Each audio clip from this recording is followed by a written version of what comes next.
Tell the post to hold your mail, because we're crossing the veil and going beyond. It's D Infinity Live, and tonight's topic is Hidden Worlds. I am your host, William Big T Thrasher. With me, as always, is Michael Jolly Varhola, and joining us for the very first time on the show, long-term collaborator and special guest, Michelle Yunker. Or Michelle Zuck, sorry. Both works.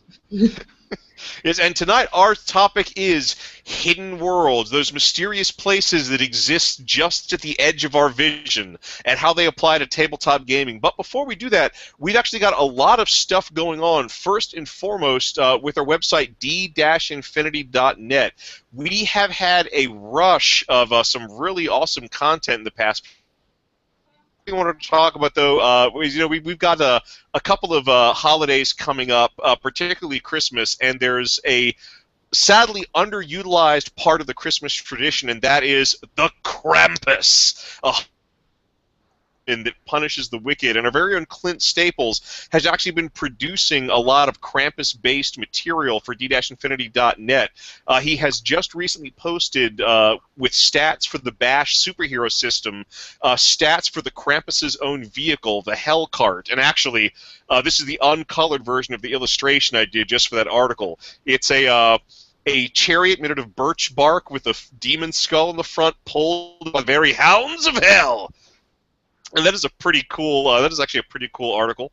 Second thing we've got going on d-infinity.net, our very own staff physician, Dr. Eric Lees, has posted an article about unholy medicine that ties in with some of the stuff that he's been putting up there about medieval medical practices. And then finally, and this is very near and dear to my heart, if you've been reading the website for the past month, you'll know that I've been doing a serialized fiction project. And just this morning, I posted chapter or part 3 of Ill Met in the Necropolis, a sword and sorcery yarn that I've been spinning that all takes place in Skirmisher's own Swords of Coast setting.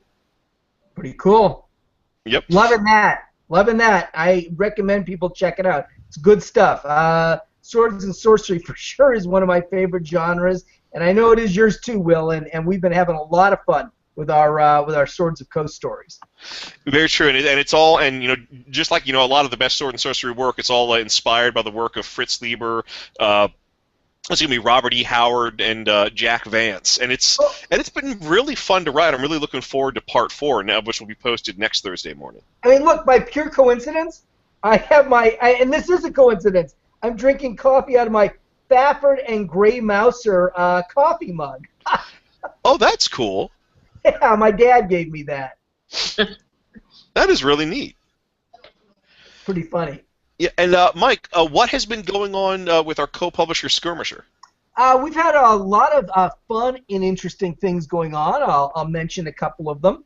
One is that we just released a German language edition of Sight Unseen. And Sight Unseen is a script that you wrote, as you know. I'm not telling you so much as I'm telling our viewers. Sight Unseen is a script that you wrote for the Cthulhu live-action horror role-playing game. But Cthulhu Live is so stat-light that I would really postulate that this script could be used for any number of other games as well. People could pick it up and use it really for just about any other LARP. It can be adapted easily to Call of Cthulhu. It's actually very easy to adapt to just about anything. But it's a terrific script, a terrific scenario for Cthulhu Live. And our friend, our German friend, Stefan Deutsch, decided that he wanted to translate it and have us re-release it as a German language edition of Sight Unseen. So Der leere Blick, The Empty Gaze, is a German language edition of Sight Unseen, and it is just the first of several German language and French language publications that we're going to be releasing over the coming months and year. So I'd recommend people check that out. You and I, just in the last few days, revised all the files for Sight Unseen. So this silver best-selling publication is now much more user-friendly than it ever has been. If people have not checked that out already, I recommend that they do. So those are the two publications I recommend people check out this week. There's also something new that we're going to be doing. We just discovered that on drivethrurpg.com, which is where we sell a lot of our products, we can actually include a short video clip in conjunction with our various products. This is Cool. something none of our previous PDF publication managers ever bothered to mention to us, presumably because it would have required some effort for them to work with those files. But I am now our PDF publications manager, and I'm not afraid of effort. So I would like to invite anybody who's a fan of Skirmisher, who owns any of our products, who uses any of our products. We've got 150 things. Send us a video clip of you using something of ours. If you're using one of our LARP scripts, send us a clip of the LARP in action or a game in action, or you holding one of our things, whatever. Send us a video clip. We will post it at skirmisher.com. We'll post it on d-infinity.net, and we'll post it on drivethrurpg.com. So we'll be grateful to you. We'll spread your fame, and we'll send you a free copy of any one of our publications as thanks for the time that it took for you to send us your video clip. So we'll be posting about that over the next few days, but send us your video clips of you playing or using or whatever with Skirmisher books or scenarios or miniatures or other products. Very cool. And there is one other thing. As mentioned on the event page in the run-up to the show, we are doing another PDF giveaway, and we decided the most appropriate thing we have. Mike, do you want to announce what our PDF giveaway is this week? I will announce our PDF giveaway is Adventures in Wonderland, which it's mostly a monster book. We've got notes on running an adventure in Wonderland, as in Alice in Wonderland, Alice Through the Looking Glass. But the majority of the book is stats for the various creatures that someone might encounter there. So it's a fun book. It has gotten some really good praise at drivethrurpg.com and its affiliated sites, and you can get a free copy of it. So if you're listening to the show tonight, go to our show page on Facebook. We have a page on Facebook where we have this event listed, this show listed, and the URL there for a free download is available for anyone who's listening. So just click on it, make sure you're logged into DriveThruRPG, and you can get a free copy of our Adventures in Wonderland book. Absolutely. And we are now about ready to get into our topic of hidden worlds. But before we do that, I did want to more officially welcome our guest, Michelle Zuck. Michelle, would you like to tell the audience anything about yourself? I've been RPGing since, let's see, high school, and actually a little bit before that. Started out with Vampire the Masquerade, and then kind of traveled on that until I started playing with Will in the Gamers Guild in college. And then, as it says at the bottom, I'm a ghost hunter here in Kentucky, in a little small town in Nicholasville. And I know Patty Starr, she's kind of a bigger name than me, but that's kind of a little bit about me. Patty who? Patty Starr. I'm messing with you. Yeah, you know, Michelle, but I'm the editor of the America's Haunted Road Trip series of travel guides to reputedly haunted places that people can visit. And Patty Starr is one of our authors. She's the author of Ghost Hunting Kentucky, so I know who Patty is, absolutely. Yeah, and actually, we have all of us collaborated on various special events at Gen Con, Origins, and various other conventions. So we've known each other for a while. It's a shame we haven't had you on the show sooner, Michelle. Oh, that's fine. And Michelle, what I wanted to do is go ahead and get you started on the first question, which is, again, our topic tonight is hidden worlds. And Michelle, what is the first hidden world that you were ever exposed to? I think it was probably the Rats of Nim, and I love that book.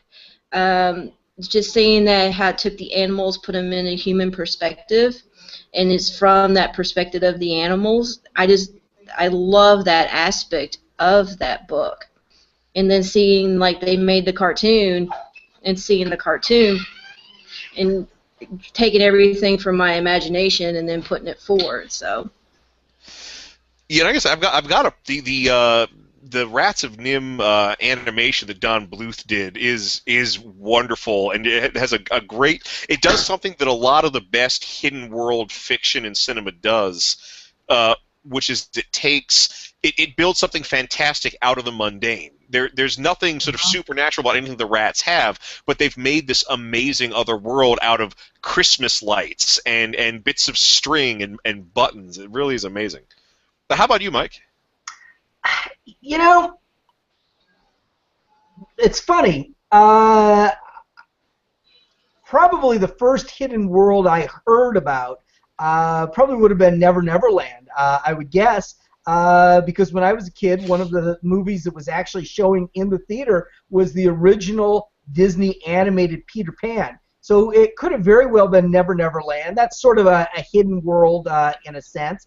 There was an old Alice in Wonderland movie from the 60s, and it could have very well been Wonderland, which we were talking about just a few minutes ago. But the first one I distinctly remember, and I remember this I think from when I was about 6 years old, because I had a coloring book devoted to it, and it was a Pied Piper of Hamelin coloring book. It was a coloring book that talked about the Pied Piper of Hamelin, that story. I think everybody's heard of the Pied Piper, but there's a sort of sinister detail in there, and that's after the townspeople decide not to pay the Pied Piper the money they had agreed to pay him for leading the rats out of their town and running them into the river where they drowned.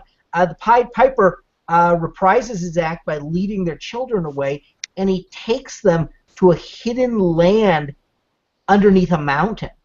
So, you know, this is Germanic folklore. This is sort of along the lines of a fairyland, the land of fairy, the sort of thing that we're familiar with in Celtic folklore. I assume that's what it is. I assume that's what we're talking about. But that was the first hidden world I can distinctly remember ever learning about.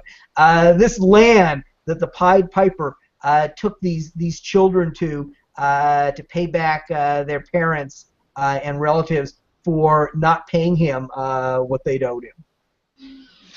Yes, I suppose the first hidden world I was ever exposed to is a bit less literary, but no less fantastic. Would actually be Fraggle Rock. Do you all remember that Jim Henson series? Oh yeah, absolutely. Yeah, it was where there's just Nickelodeon. My kids used to watch it. Yeah, where there's just this world of people and creatures just in a cave network a few feet underground that is.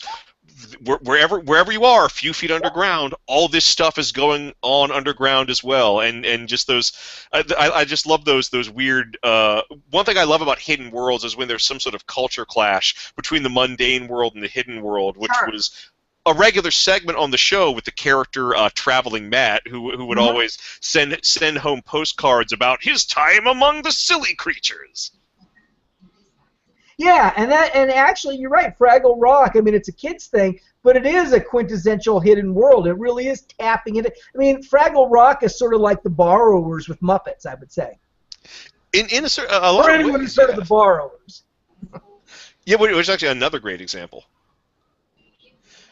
Now, one thing before we get into our questions and comments from the audience, I did want to know, in your all's mind, for you, what is the quintessential hidden world RPG?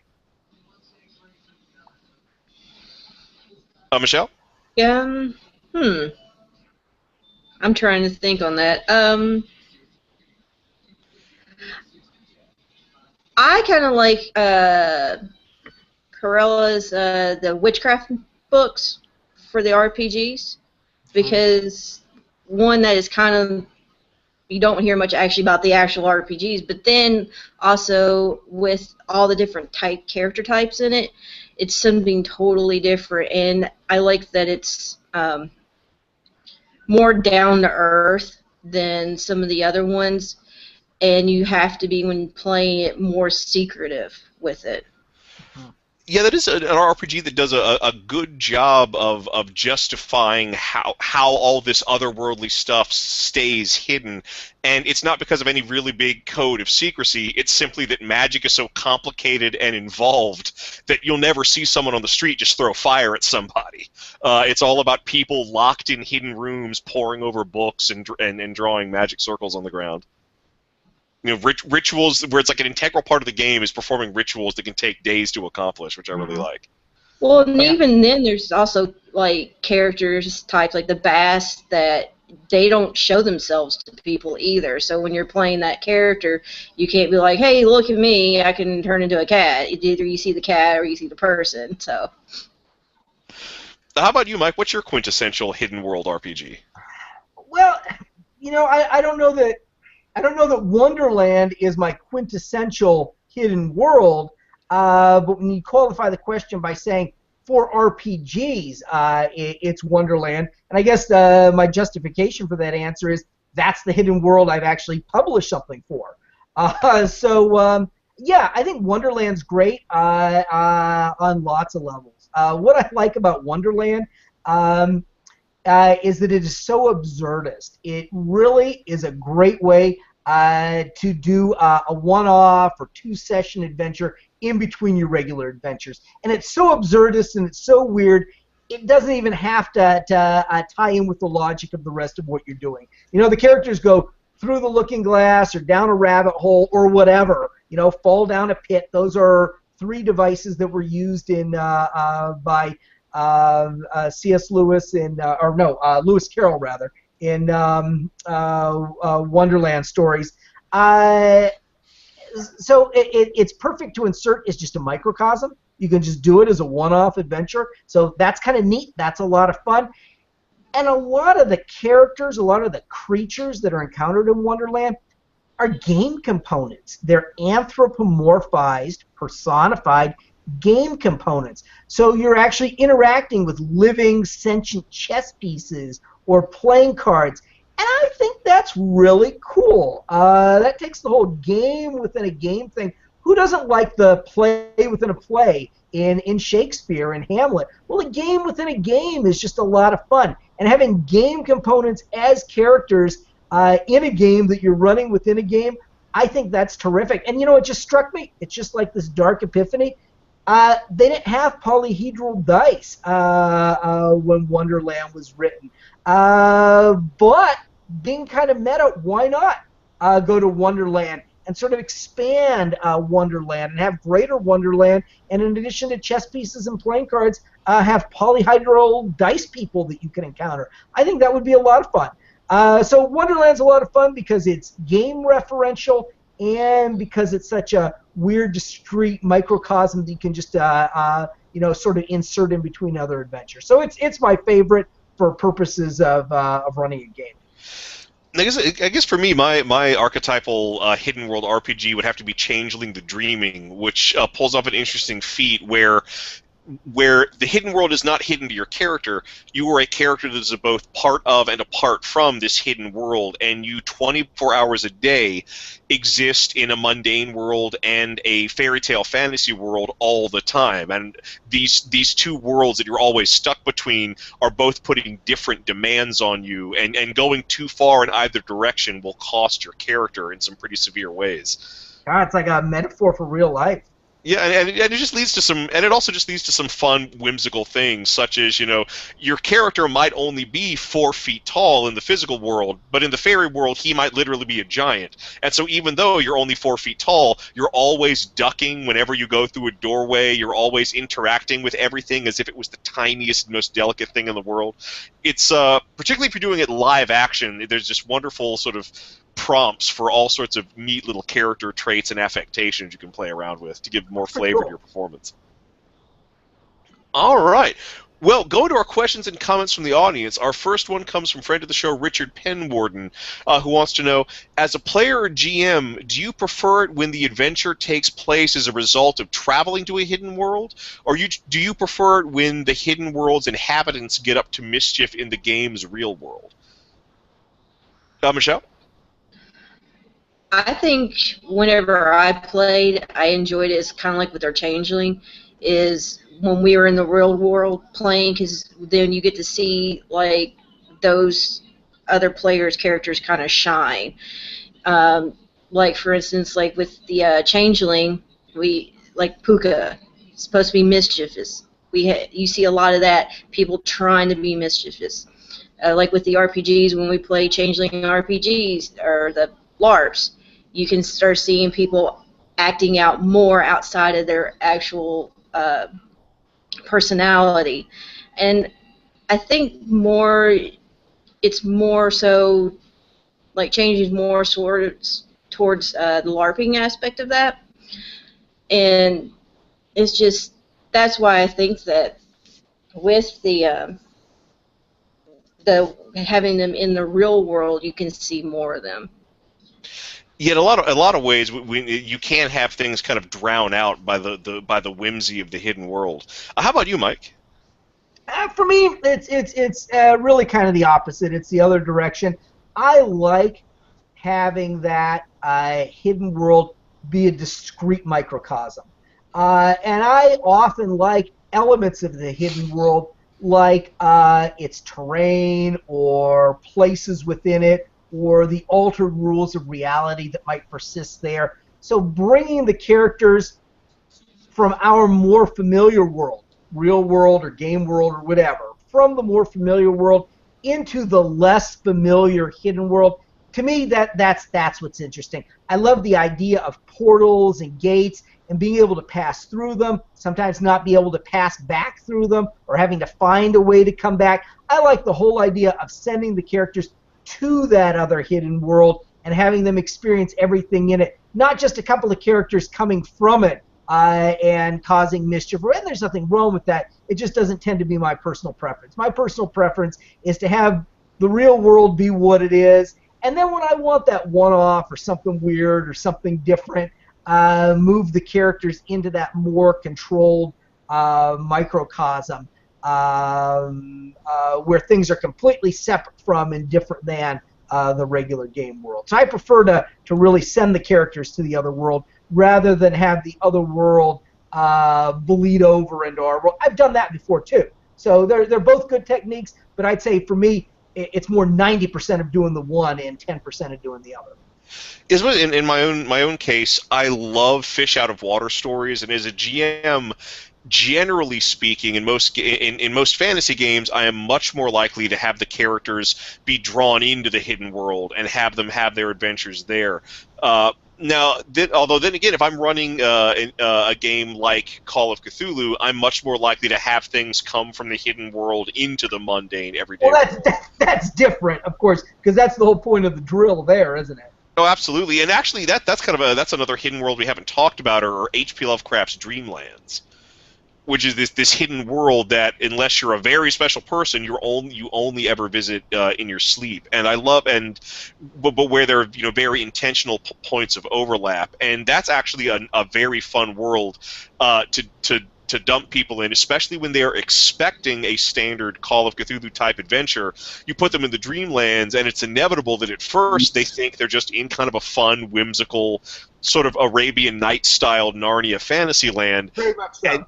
And it allows you to get the horror of the mythos to sneak up on them in a very, very different way that you couldn't if they were in the waking world. Yeah, and you're absolutely right about that. I've always liked the Lovecraft Dreamlands just for the reasons you said. And actually, there's a bit of Lovecraft Dreamlands game content up on d-infinity.net at D-Infinity Online.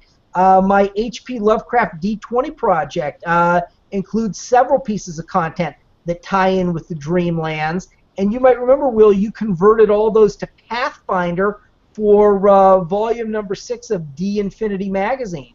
So that is correct.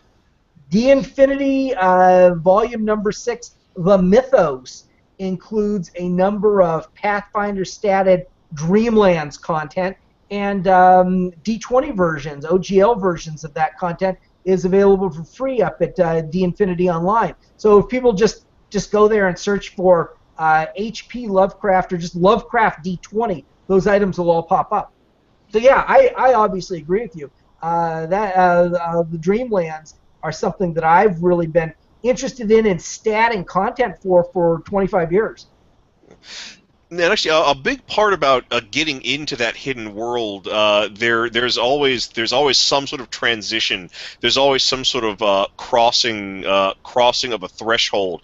Is there any particular symbolism that you like to bring into your games when that moment comes across?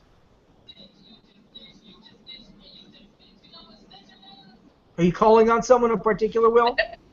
Whoever has the most inspiration in this area. Well, I yacked a bit. We'll let either you or Michelle go ahead of me. Yeah, how about you, Michelle? Well, going back to with Changeling, I like the aspect that they go through the briars, and that you're going somewhere, but it wants to keep you there.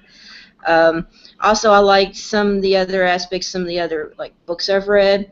It is a doorway. They just have a special key and they open that door up with the key. Or another one is they had to go through a specific door and they had to go around a room and enter and go out the other door in a way, and then they would be into another land.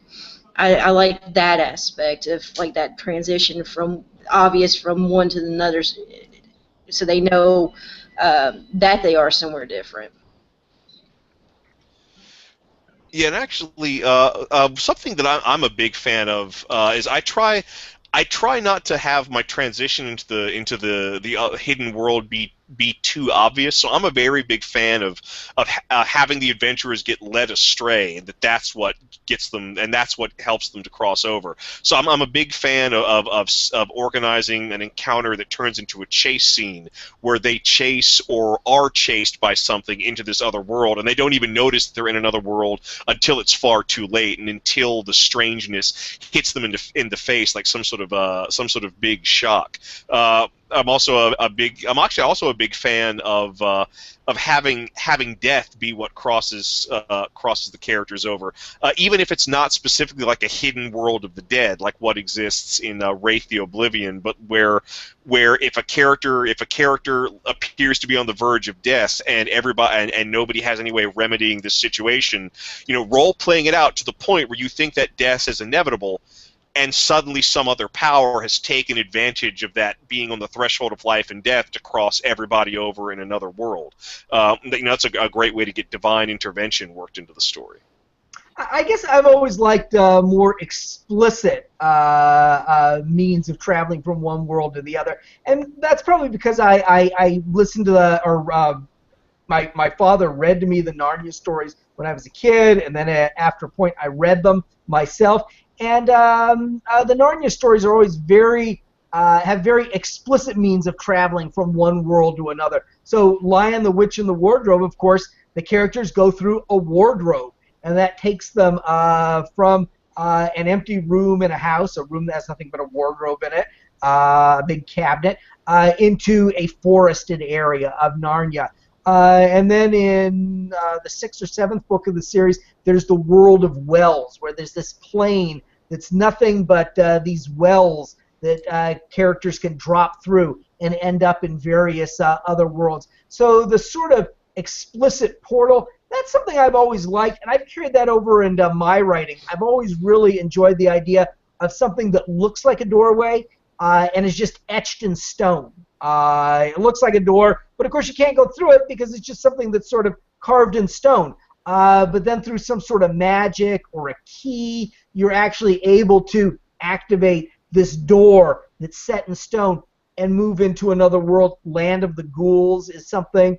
So for me, I'll have a very C.S. Lewis-ish type means of going into another world, and that other world will be a very Lovecraftian type world. So it's sort of a composite thing. But I prefer the more explicit means of going from one world to another. But the whole idea of being part of like a great hunt and being chased and ending up in another world as a result of that, I think that's pretty cool too, Will. I probably don't employ that often enough. I probably should.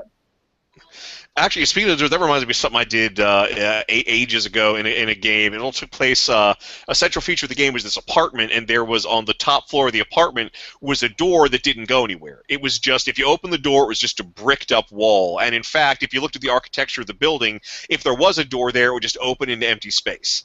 And it was just this weird, quirky detail of the apartment that I just kept casually bringing up throughout like 3 months of this campaign, and then one day something came through the door, and the whole campaign changed just because everybody was so used to this door being up there and being useless and just being a whimsical detail of the horrible architecture of the place where they were living.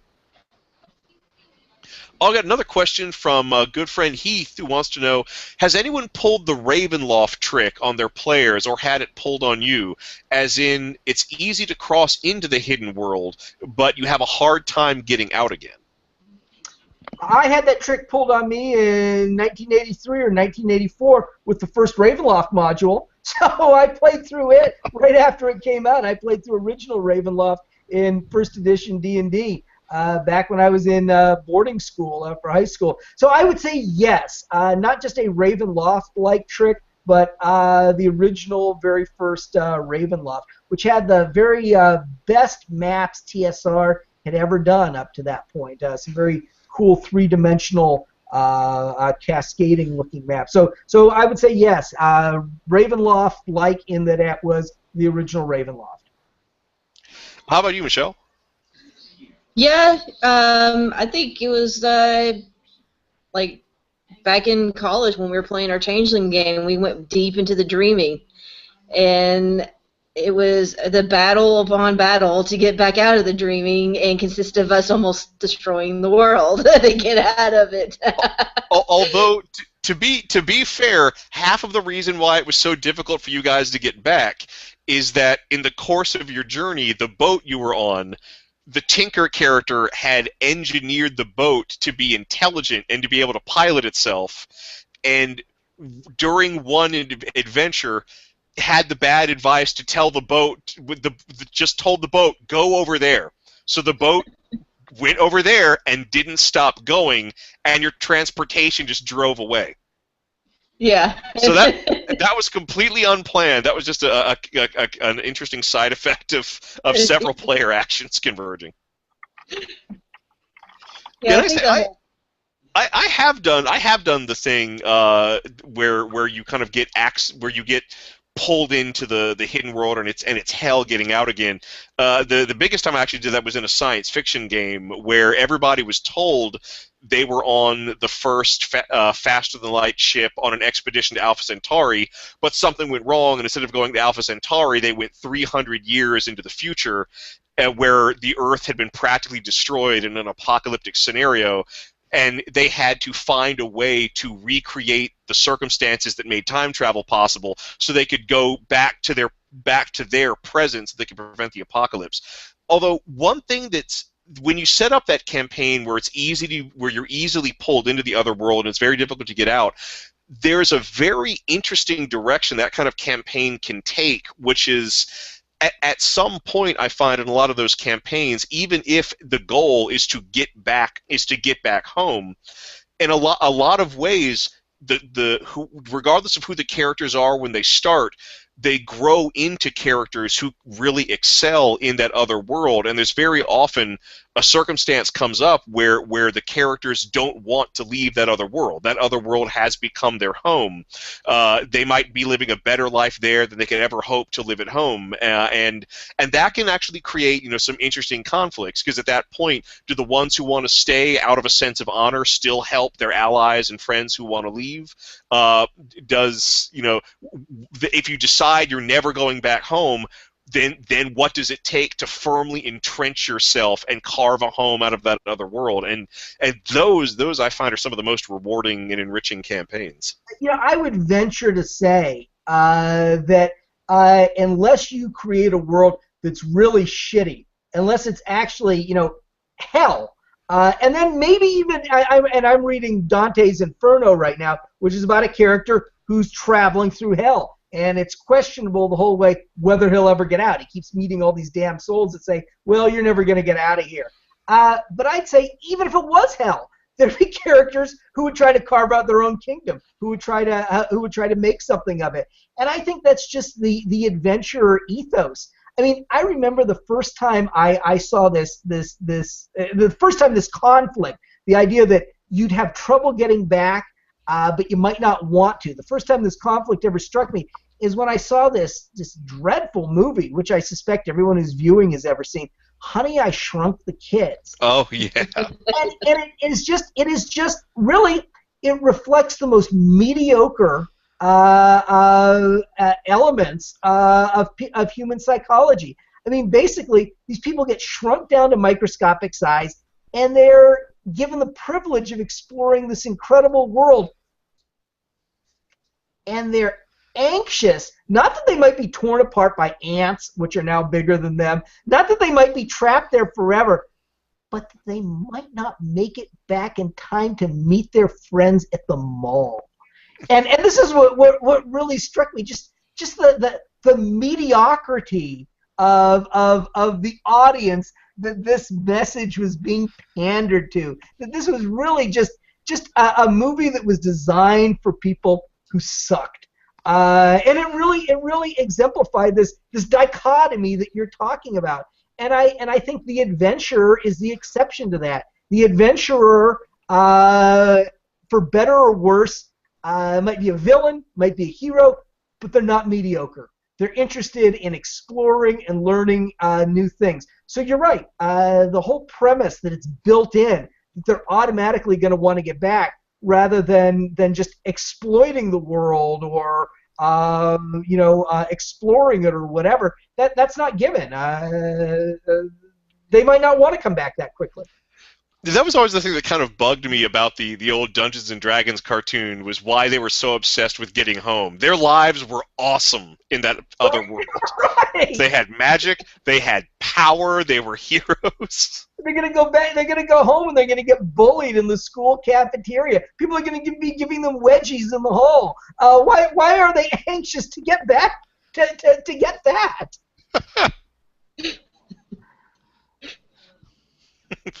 I am with you on that. I'm with you on that. Yeah, and yeah, I'm gonna have to second it. There needs to be a good reason to go home. Right. If that's and really, as a GM, you don't need to have you need to do one of two things. You either need to have a detailed alternate world that the characters are going to stay in, or you can really skimp on some of the detail and just really give them a compelling reason to get back. Or we have to keep in mind, with the Narnia books, it was a detailed. Keep in mind, the Narnia books had a third alternative. It was a detailed world, and the characters wanted to stay, but they weren't allowed to. That was the twist in that. They really wanted to stay in Narnia, and this is what Aslan would tell them book after book. Sorry, you're here for a specific purpose, and once you accomplish it, I'm sending you back. So that's a third alternative, I guess. Make the characters want to leave, make the characters want to stay, and let them stay, or just leave it as sort of a sandbox type thing, but no matter what they want, they're going back. Yeah, and actually, depending on how you set it up, you can actually put in a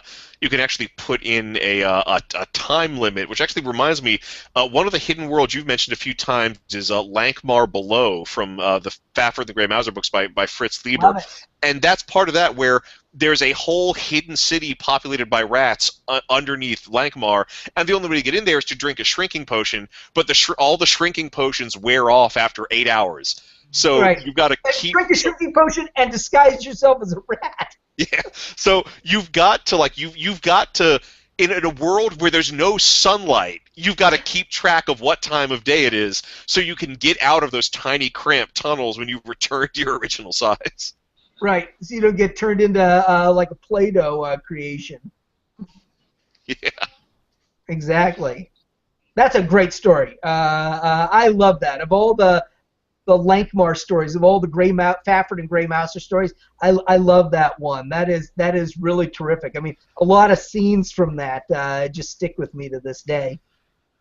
Yeah, and that's actually a very fun one. You know, that the rats of Nim, the cats of Ulthar, or stories where the hidden world is really just a sort of hidden society that animals exist in that we're just not privy to, but it's always going on, you know, amongst around us all the time.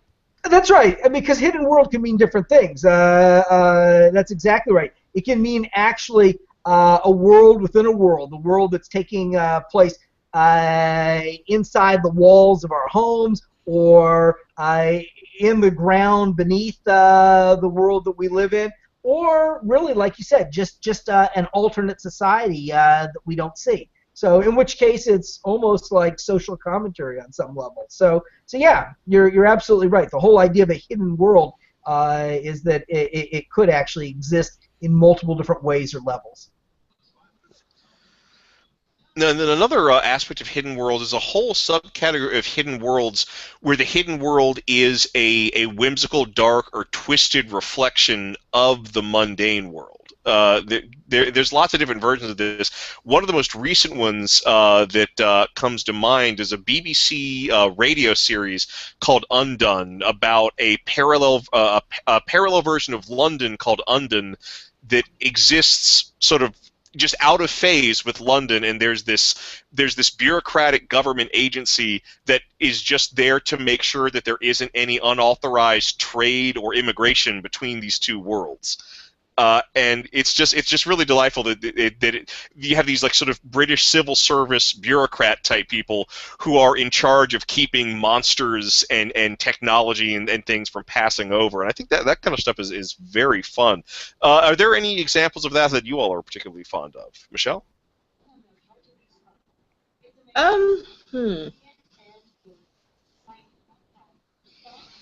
With like, I can't really think of anything off the top of my head. When we were going back, talking about like with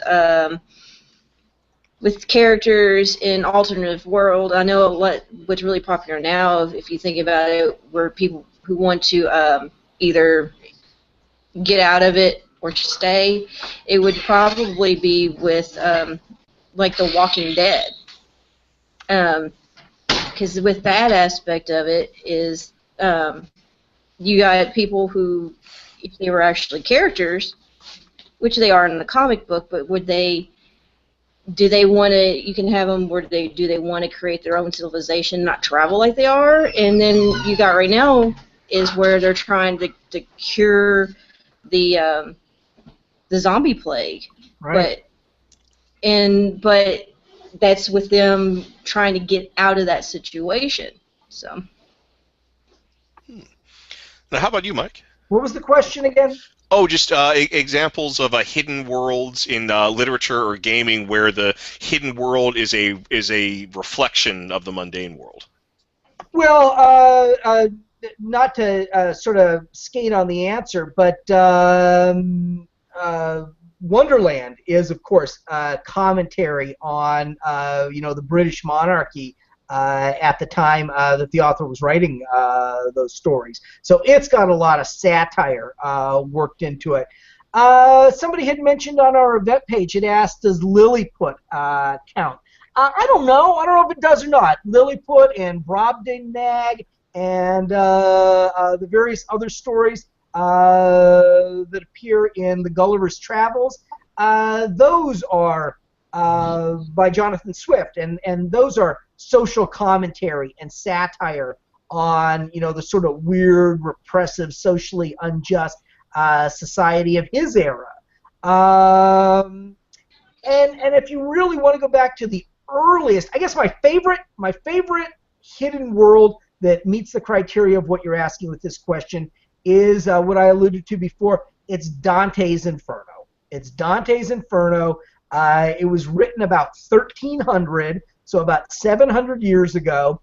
And it's interesting. Dante's traveling through hell, and he's meeting devils and mythological beasts and epic torments. And he keeps meeting people who he knew of when he was on the surface world. So he's making commentary on people who made bad decisions, who were members of opposing political parties. They're in hell. He encounters them in hell. So he's making really cutting social commentary on the opposing Ghibellines or Guelphs or these other political parties who were involved in the politics of Florence of the 13th and 14th centuries. So yeah, his hell, his inferno, is not entirely a reflection of his society, but maybe a third of it is direct commentary on political and social events of his day. And because there'd never been a novel written up to that time, because nothing had ever been done like that before, he's created this out of pure inspiration and whole cloth, and I think as much as anything because of the epic feat of what Dante Alighieri did with Inferno, Purgatory, and Paradise. I think that makes it my favorite just because of what it is. So that would be mine. Inferno, but also Purgatory and Paradise to some extent, all of which have a lot of social and political commentary.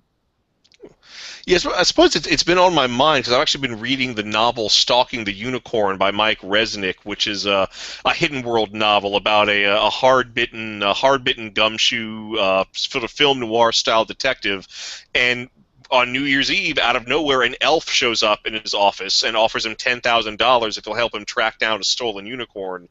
And suddenly he's whisked away to another version of New York that exists in this fairy world.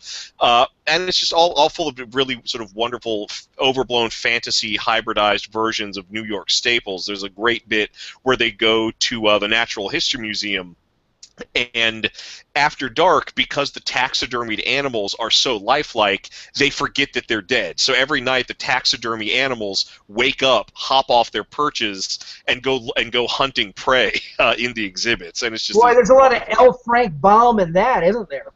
Yeah, really.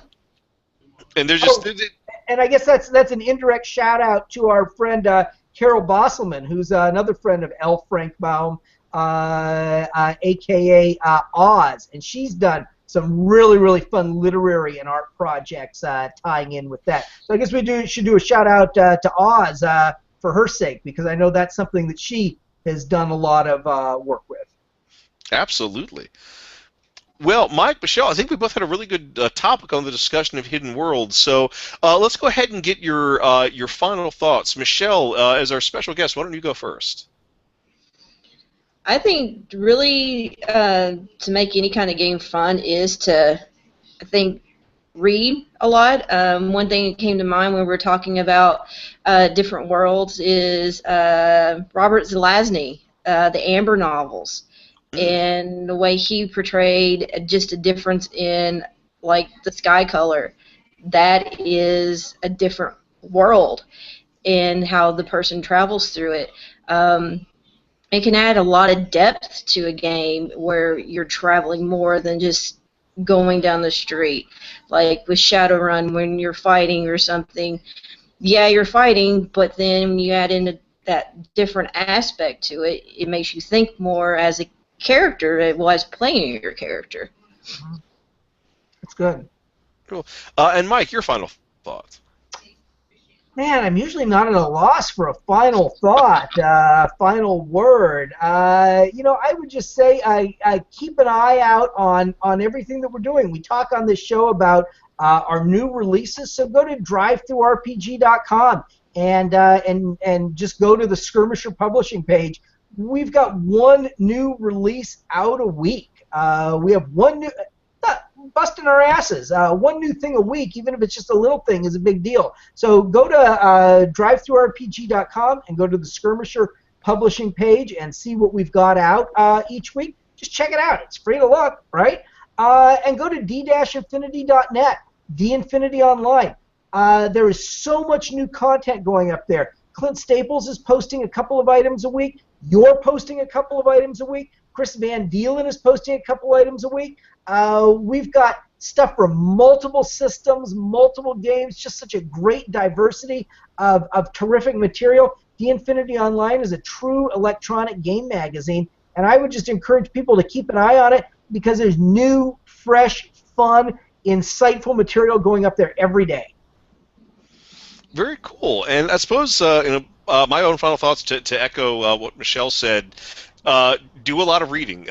Dig deep into the literature to get your inspiration for your hidden worlds, and also just as a GM, introducing the aspect of a hidden world to a campaign where it doesn't already exist can make for a really interesting diversion, a really interesting side quest or side adventure. It can help break the tension in a long-running campaign. It can help reinvigorate a long-running campaign.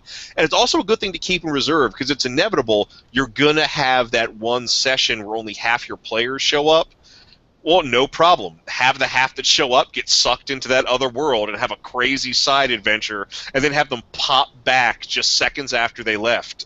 When the rest of the play, when you get the full party in the following week, it can make for a really interesting change of pace, and can get them into situations, the characters into situations they could never experience otherwise. Yep. So this has been D Infinity Live, talking about hidden worlds. Look for our stuff online at d-infinity.net.